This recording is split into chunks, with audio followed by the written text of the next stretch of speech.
This is a breastfeeding corner established by World Vision in Nyumanzi refugee camp. And at this corner, we have mothers with breastfeeding complications who are referred from the communities by the VHTs.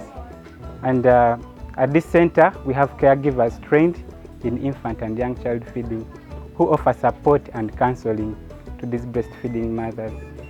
So we help them to start breastfeeding, to maintain breastfeeding for the first 6 months of life, and also to help those without breast milk to restart the whole process of breastfeeding.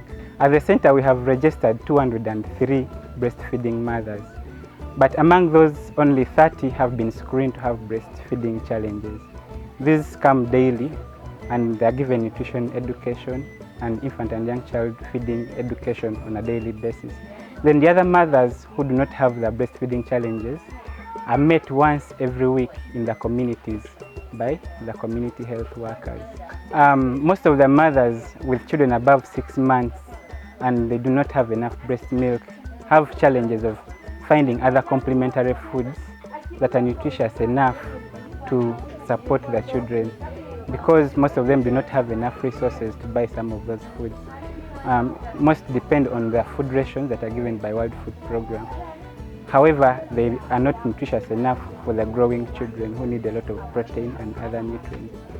So in our education, our major challenge is to help these mothers find those foods within their communities so that they can sustain and help their children grow.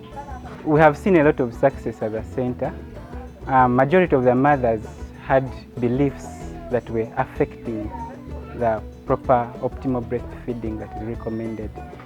Most of the mothers were giving other foods to infants as young as 1 month.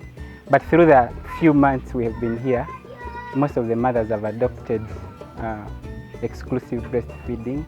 They have stopped giving other foods that are not recommended to the children. We have seen improvement in sanitation and hygiene and care that is given to the children at the centers. Because within the camps there are so many distractions. However, when they come here, they all focus on one thing, and that is breastfeeding. They support each other, especially the young mothers, the teenage mothers who come and they do not have enough experience with care of children. They also get that support and give the care to the children.